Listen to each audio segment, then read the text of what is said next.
Bonsoir à tous et bienvenue dans votre émission de l'après-midi du lundi pour cette fin de mois le 31 août. Et oui, alors aujourd'hui on reprend les bonnes habitudes un petit peu avant la rentrée. Donc on reprend notre rendez-vous hebdomadaire, enfin mensuel, pardon. On reprend notre rendez-vous mensuel avec la maison d'édition Negmaron. Comme vous le savez, on a mis en place un partenariat il y a quelque temps quand même, et on vous présente des auteurs guadeloupéens afin que vous puissiez découvrir et connaître leurs livres. Donc, on va vous les présenter. Ils sont déjà en plateau. On va parler des écrivains qui sont venus aujourd'hui et qui sont en plateau avec nous.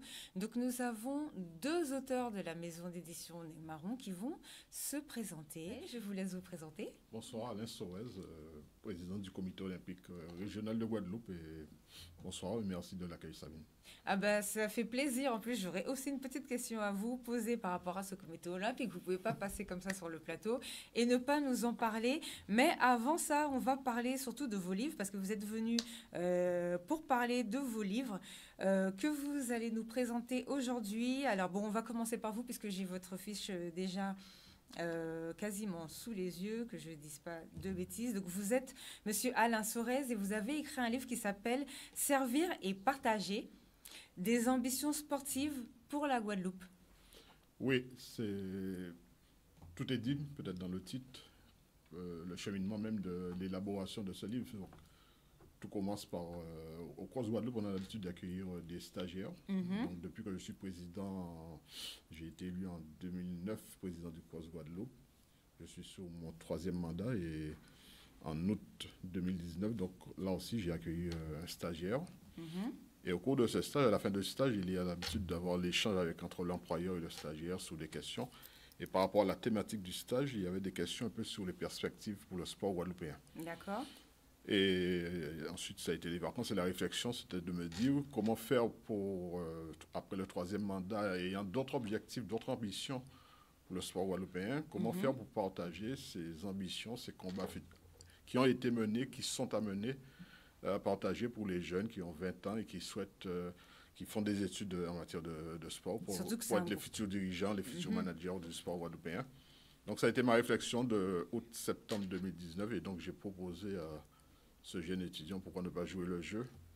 Parce que pour moi la meilleure formule c'est d'avoir un format qui puisse convenir à la fois aux étudiants, au grand public, à celles et ceux qui s'intéressent à l'évolution du sport guadeloupéen.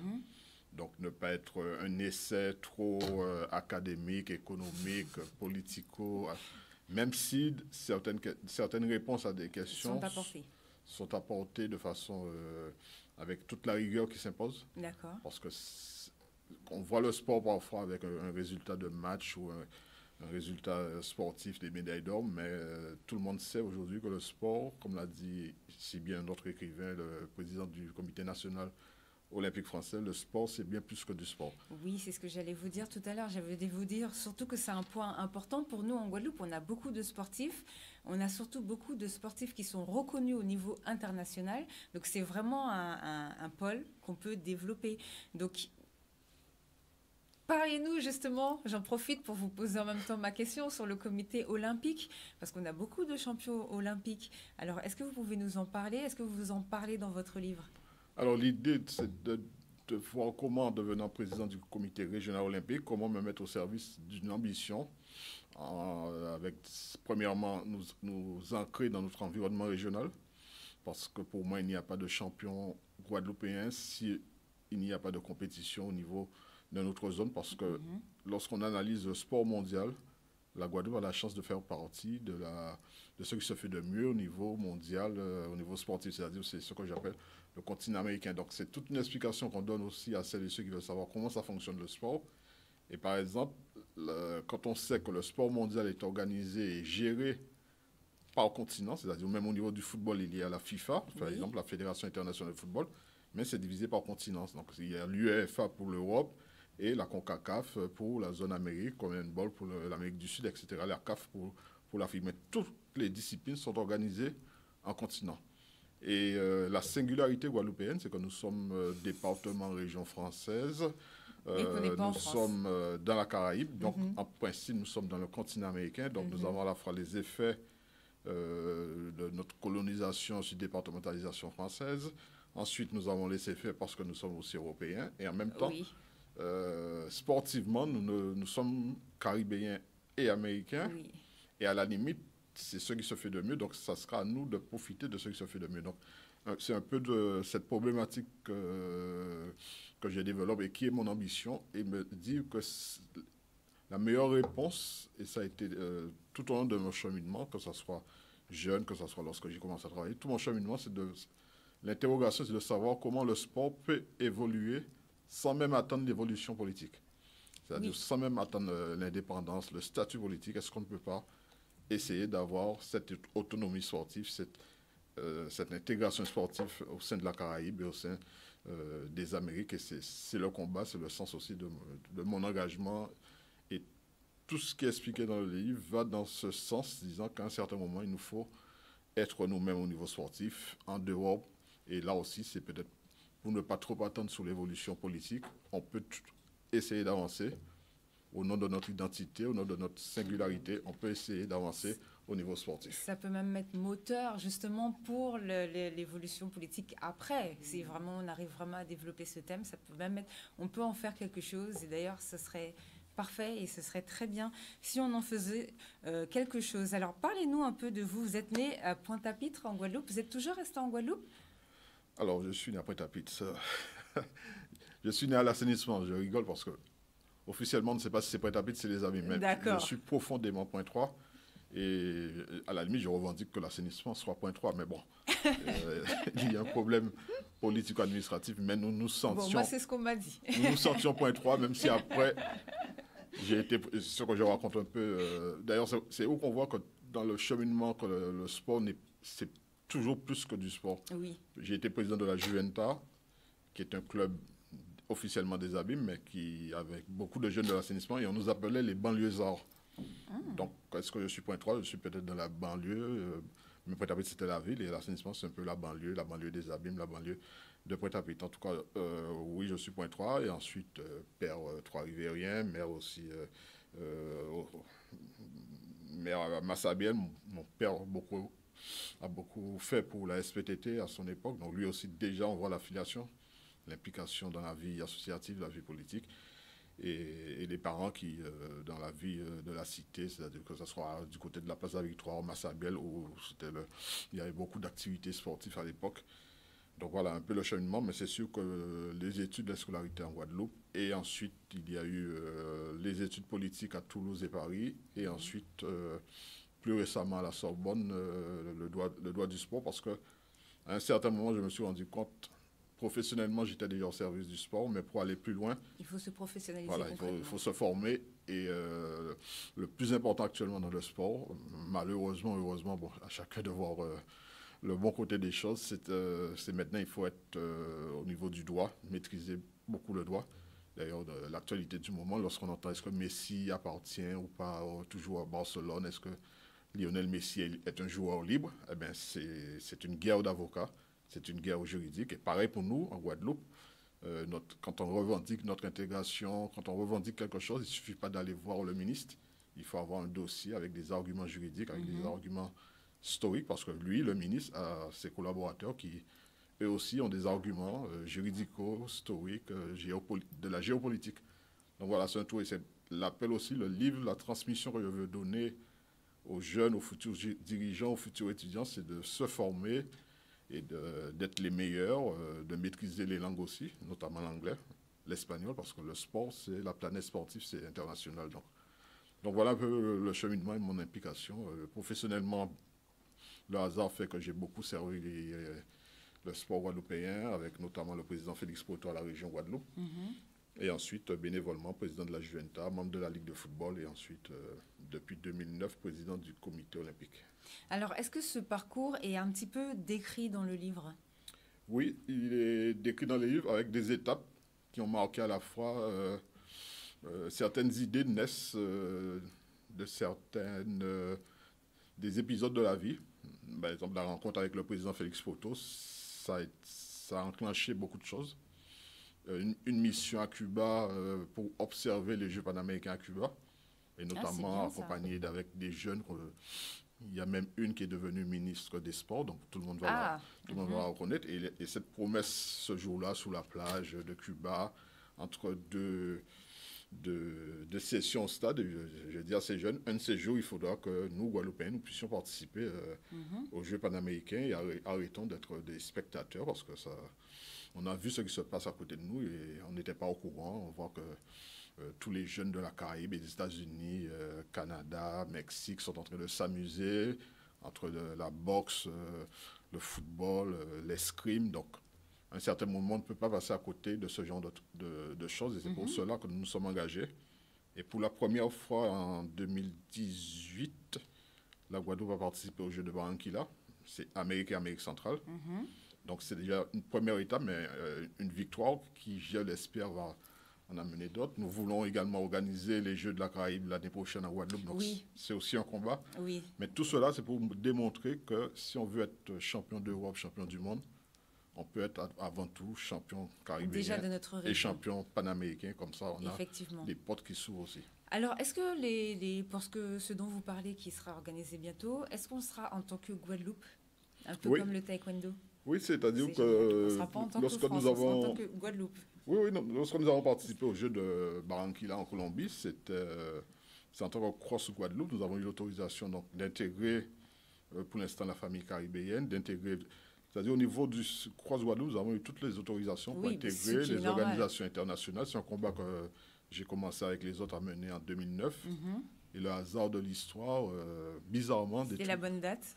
Non, parce qu'on m'avait dit que c'est difficile, que ça, effectivement, ça a traîné, il y a eu des pionniers. Non, tout ça, c'est des clichés, encore une fois, c'est des préjugés. C'était fait. Comme on dit, les étoiles étaient alignées. C'est comme je dis, à certains moments, parfois, c'est des leaders qui...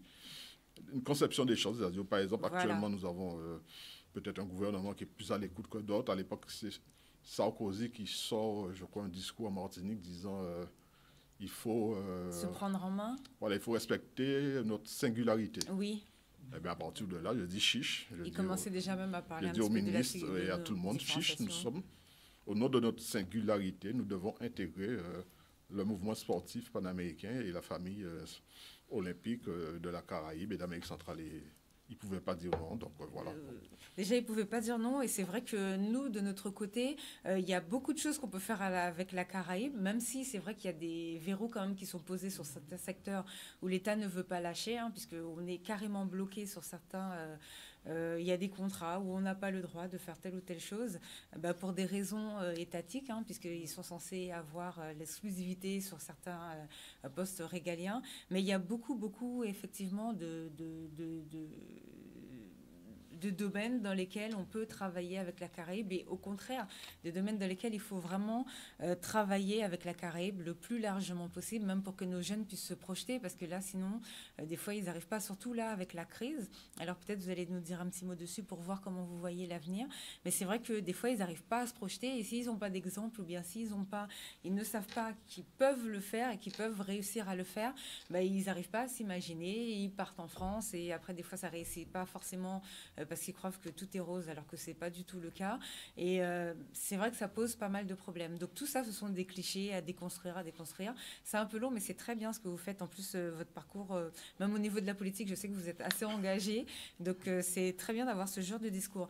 Par rapport à la crise, alors par rapport à votre livre, parce que je sais que dans votre livre, vous parlez aussi, c'est un voyage à travers l'histoire de la Caraïbe et tout, mais comment vous voyez du coup l'avenir par rapport à la crise maintenant pour le domaine du sport pour nous?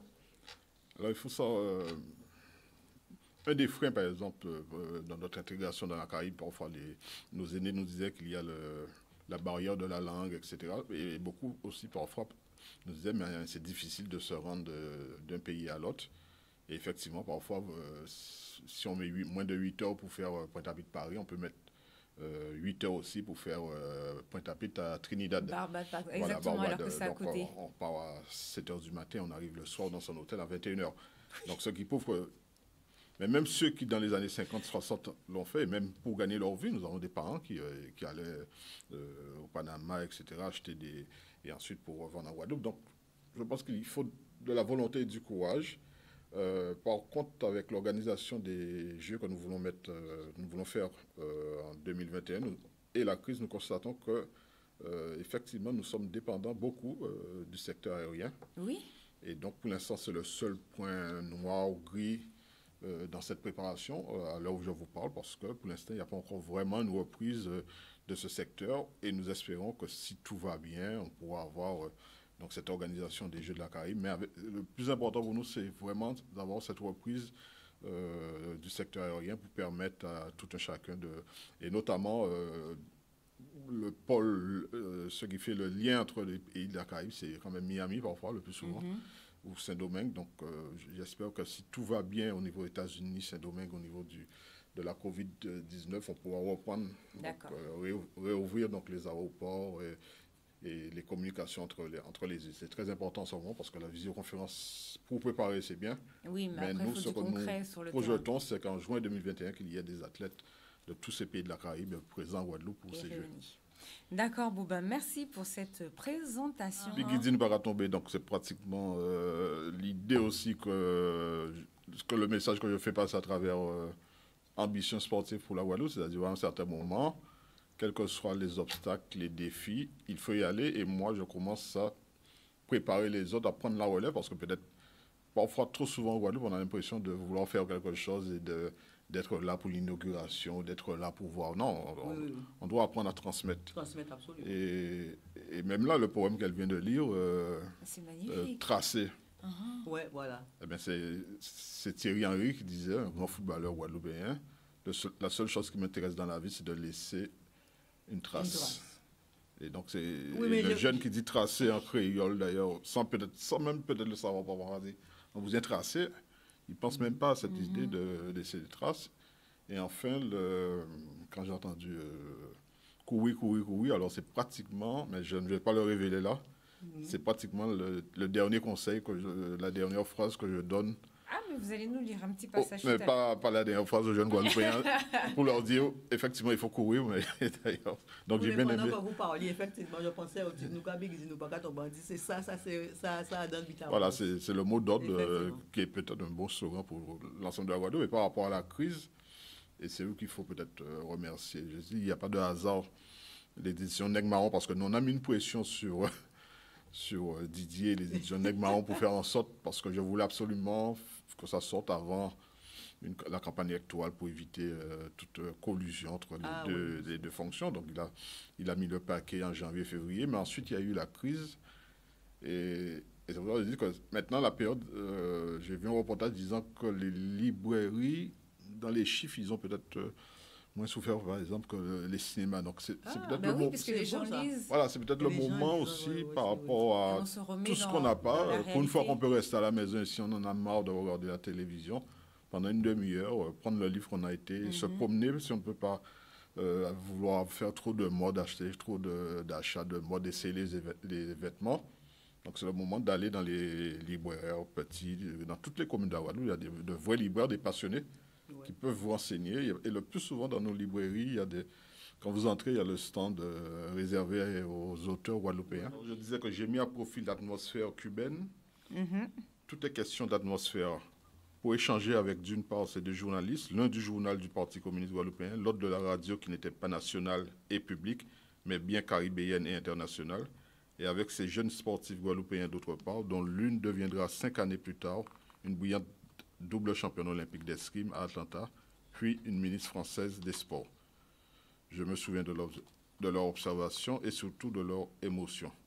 Le rapport que j'ai eu à remettre au président de la collectivité régionale se résumait en une question: pourquoi pas nous? Donc voilà, je laisse un peu. Oui, qu'est-ce qu'on attend, comme on dit? Voilà, à certains moments de la vie. Il faut se lancer. Et il faut surtout être déterminé à mener un combat parce que c'est donc l'épisode cubain, je crois, c'est 1991. Donc, et à un certain moment dans le livre aussi, on se rend compte que, par exemple, la Guadeloupe participe en 2018 aux Jeux de Barranquilla pour la première fois. Et ces Jeux ont été créés à Paris en plus, donc en 1926. Donc, et tout le constat qu'on peut faire, c'est-à-dire, on a perdu, ça ne se rattrape pas, c'est la vie, entre 50 à 90 ans d'années d'événements sportifs.